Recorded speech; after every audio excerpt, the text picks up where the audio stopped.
Assalamualaikum warahmatullahi wabarakatuh. Apa kabarnya anak-anakku yang saleh dan saleha? Semoga selalu dalam lindungan Allah Subhanahu wa taala.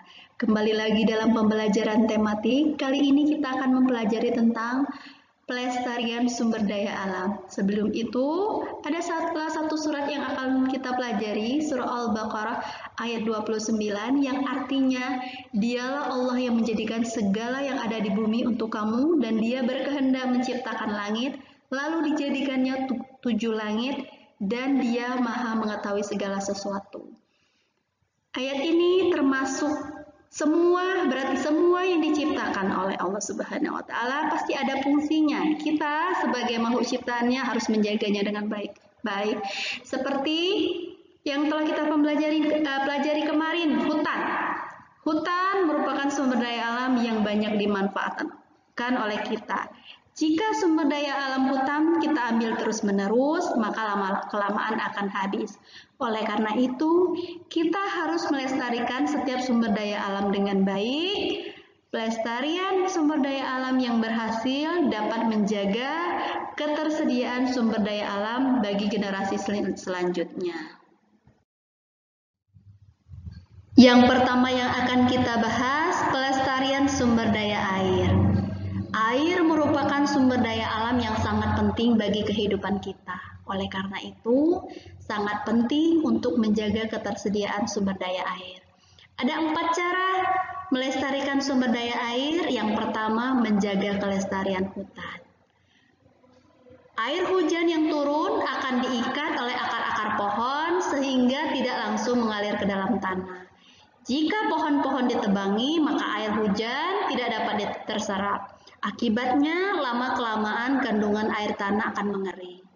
Jadi, hutan yang lebat merupakan tempat penyimpanan air yang sangat baik ya. Jadi, jaga hutan, jangan sampai terdapat penebangan ilegal.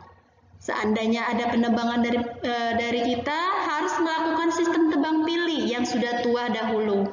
Tidak ditebang semuanya, sehingga yang lain pun bisa tumbuh kembali. Yang kedua, tidak mencemari sumber-sumber air. Misalnya, tidak membuang sampah di sungai, sumur, danau, sehingga air yang bersih dapat dimanfaatkan penduduk atau kita untuk memenuhi kebutuhan air bersih ya. Yang ketiga, mendaur ulang air. Jadi air yang sangat kotor itu dapat diulang atau dijernihkan kembali, tentu saja dengan cara tertentu ya, atau dengan menambahkan bahan kimia tertentu sehingga dapat digunakan kembali. Yang keempat, menggunakan air dengan bijak, tidak boros, hemat. Jadi ketika musim kemarau tiba, persediaan air masih mencukupi. Selanjutnya, pelestarian sumber daya tanah.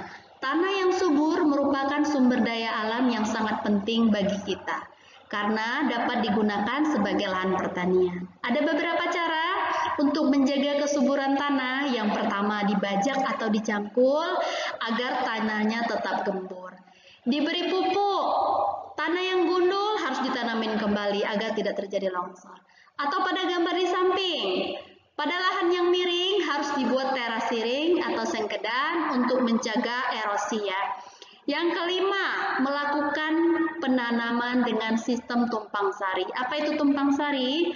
Menanami lahan pertanian dengan berbagai tanaman dalam waktu bersamaan. Jadi di lahan itu ada berbagai tanaman, tidak hanya satu tanaman saja.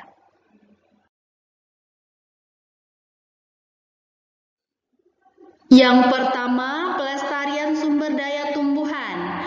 Sumber daya tumbuhan merupakan sumber daya alam yang dapat diperbaharui. Jadi, jika ketersediaan tumbuhan telah habis, maka dapat dilakukan penanaman hutan kembali.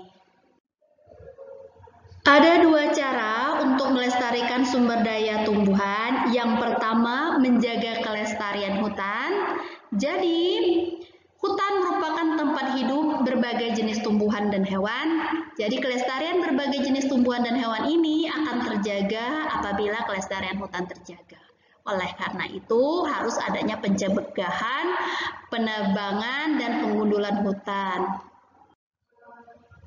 Yang kedua, membuat kawasan pelestarian tumbuhan, contohnya cagar alam. Cagar alam ini merupakan kawasan suaka alam yang keadaan alamnya mempunyai kekhasan tumbuhan, satwa, dan ekosistem yang perlu dilindungi dan perkembangannya pun berlangsung secara alami. Contoh kawasan yang dijadikan cagar alam di Indonesia, cagar alam Pananjung Pangandaran di Jawa Barat. Yang selanjutnya, pelestarian sumber daya hewan. Sama halnya dengan sumber daya tumbuhan, sumber daya hewan juga dapat diperbaharui dengan mengembangbiakan hewan tersebut. Namun, ada beberapa hewan yang sulit untuk dikembangbiakan sehingga perlu dilakukan pelestarian. Ada dua cara pelestarian sumber daya hewan. Yang pertama, membuat kawasan pelestarian hewan.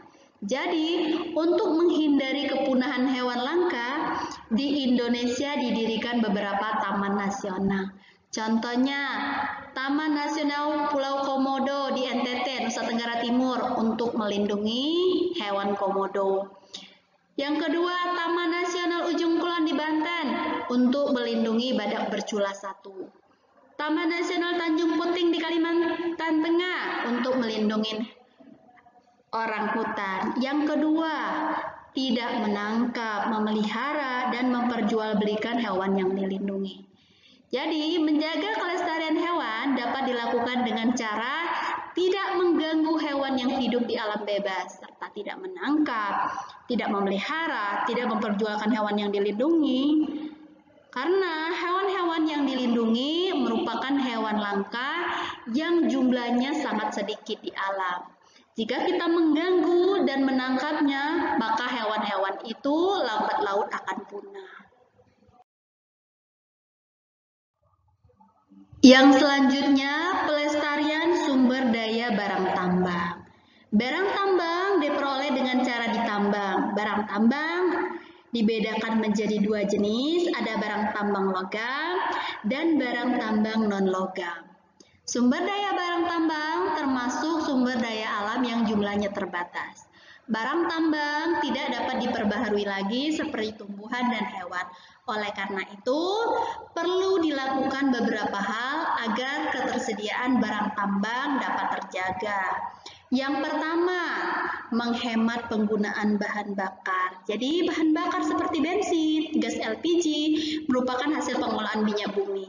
Kebutuhan bahan bakar sangat besar, sedangkan ketersediaannya terbatas. Cara menghematnya, penggunaan bahan bakar bagaimana? Misalnya, lebih memilih menggunakan angkutan umum daripada kendaraan pribadi, atau lebih memilih naik sepeda untuk jarak yang lebih dekat, atau berjalan kaki untuk ke warung di depan rumah. Yang kedua, daur ulang logam. Beberapa barang dari logam dapat didaur ulang kembali menjadi barang baru. Contohnya, logam yang dapat didaur ulang, seng, besi, baja. Jadi, barang bekas dari seng, besi, dan baja dipisahkan lalu dilebur menjadi logam cair. Logam cair akan dicetak kembali menjadi barang baru. Yang ketiga, menghemat penggunaan listrik.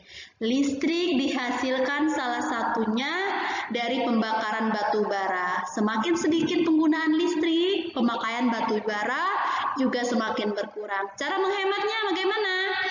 Mematikan alat elektronik yang tidak digunakan. Atau matikan televisi kalau tidak ditonton kembali. Matikan lampu apabila tidak digunakan.